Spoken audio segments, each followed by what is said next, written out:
Hi everyone, Jessica here and welcome back to my channel. So today's video I thought we'd take another look at using leftover cardstock, so looking at making backgrounds using really basic shapes.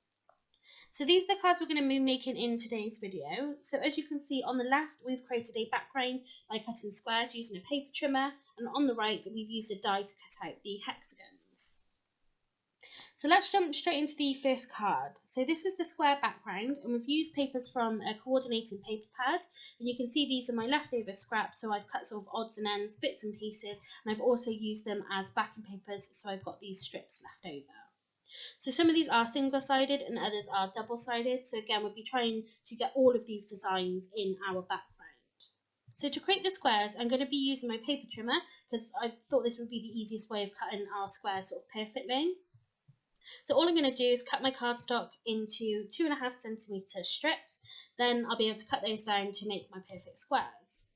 So I've got another video where I've used leftover cardstock to create a background, and I'll link that above. So in that video I used strips to make the background, so I hope I'm really giving you some inspiration on how to use your leftover cardstock and create some really amazing cards. So in both of these videos, the papers I used all came from the same pads, so they've all been designed to work together and will create the most amazing and really easy backgrounds for your cards and projects. So I'm going to zoom through the rest of the cutting because it probably won't be that interesting to watch. But an activity like this is really perfect, perhaps if you're sat in front of the TV or if you're on the go and you want to take some crafting stuff with you just to get things finished. But by taking all that time out to cut a whole stack of squares or whatever shapes it is that you want to use to create your background means that you'll always be ready to go and you can make that really quick card because you've already done the hard work. So as you can see, all of the squares have been cut and you can begin to see how the background is going to sort of come together. So here we have our blank card. So this was a 7 by 5 inch card. So we cut this down to be 17 by 12 centimetres. So this means we could fit our 2.5 centimetre square sort of perfectly on the front panel. So in my previous video, I used double-sided sticky tape to adhere my strips. But if I'm being honest, it was probably a little bit more hassle than I wanted it to be because it kept getting sort of stuck to my mat and then it was getting stuck to my scissors. So here I'm going to use a tape runner. If you are going to use double-sided tape, then I would probably stick it to the card rather than the pieces you're actually sticking down. But the most important thing about putting the adhesive on the card is to make sure that you go right to the edges and cover the whole front panel because you don't want to have any loose pieces that could fall off. So you can just about see that I've covered the whole of my front panel. So now the fun bit, we're going to create the actual background. So you can see I still have my squares in piles sort of along the top. So I've done this so I know I'm going to use all of the papers.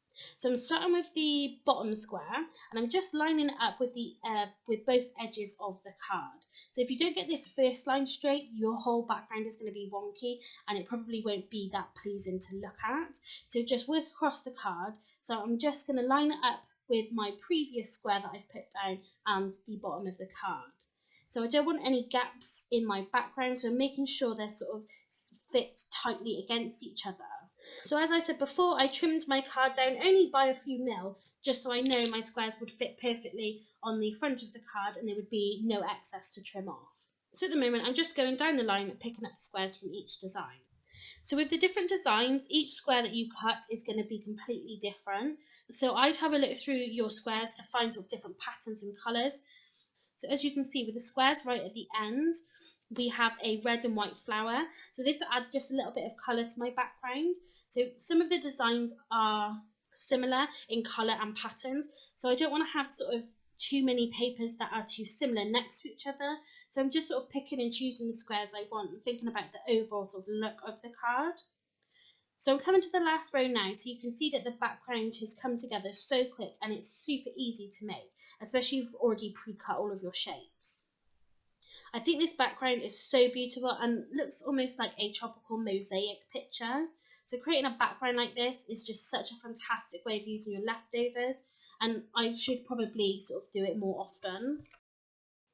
So I'm just going to pause it here because I just want to share with you a real quick tip if you are using double-sided papers. So if you look at that middle square in the second row, it sort of looks like it's not being put in its place properly, or almost like I've squeezed it into that gap. But this is a result of cutting double-sided paper from only one side. So I cut this paper with this side, this design facing down. So using my paper trimmer, the blade sort of pushes the paper down slightly as it cuts. So you would only really notice this if you turned the paper over, and you would see that the edges were slightly curved up. So if you're going to use the underside of a paper on a project, make sure that you cut the paper from both sides. So cut it one way, then flip it over and cut it again. So here's the finished card. As you can see, we've just added a little scene and a sentiment just to finish the card off, and I really do love this background.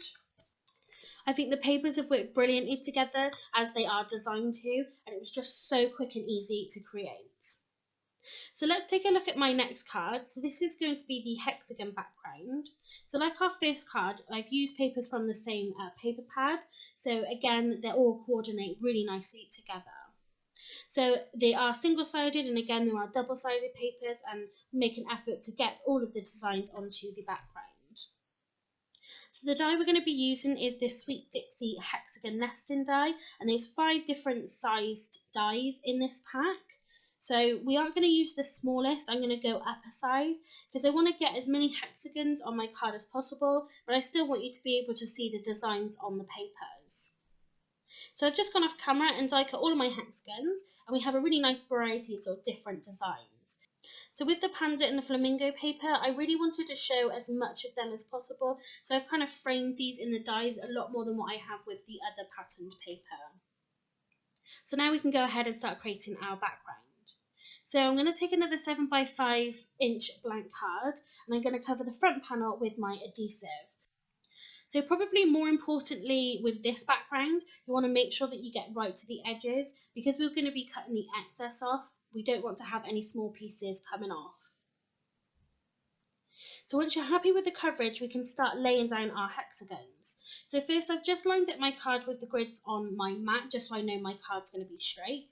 And I've put down the first one sort of near the middle of the card. So because we've used a die for these shapes, we know they're going to be exactly the same and they're all line up perfectly together. So just take a little care with the first few that you're putting down, just to make sure that they're sort of snug against each other and that they are all sort of lined up nicely. So once you have the first few down, it sort of all comes together really quickly, and before you know it, you've covered sort of most of the card.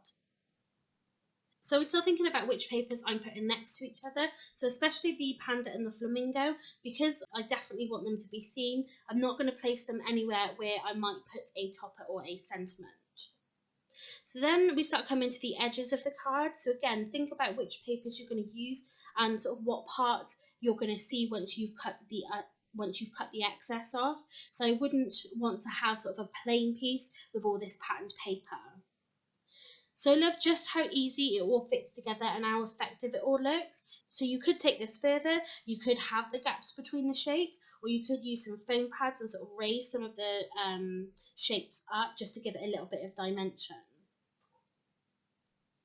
So now we've finished laying all of our hexagons, we need to trim off the excess. So on my trimmer, the housing for the blade has 4 points. So the 2 on the horizontal can be used with the ruler on the clear arm. So if you only want to cut part of the way up your cardstock, then you can kind of use that to measure against the ruler. But the other 2 show you where the blade is going to cut. So I can line this up with the edge of my card and it will trim the perfect amount off. So be careful when you're doing this, because you don't want to sort of snag or tear your paper or your card and ruin the background you've just created. So I'm cutting down my excess cardstock, but in my haste to see my finished background, I missed a side. So I'm just going to bring back my paper trimmer and just trim off that side. So here's our finished background. How amazing does this look?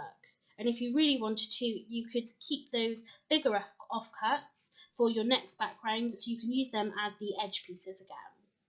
So I'm just going to finish this card off by adding a sentiment and a topper. So as you can see, I did try to stamp my sentiment directly on top of my patterned paper, so it didn't sort of stamp very well. So all I did was restamp it onto some black cardstock. I heat embossed it with some white embossing powder. So I'm going to pop this on a piece of foam and stick it over where I sort of originally stamped it. So these are the images I'm going to be using to finish my card off. So who doesn't love a burger and fries? So I'm going to adhere the drink and fries flat to the card, then pop the burger on some foam pads to give the card a little bit of dimension. So here are the two finished cards, and wow, aren't these backgrounds amazing? They're just so easy and quick to put together. Another really fabulous way to make the most out of your leftover cardstock. So if you want to see how I coloured in the images that I used on both of these cards, then head over to my Instagram page and you'll see just a quick video over there. So that's it for today's video. So if you liked it, please give it a big thumbs up and leave a comment below. If you haven't done so already, please hit the subscribe button so you don't miss out on any future videos. Thanks for watching and happy crafting!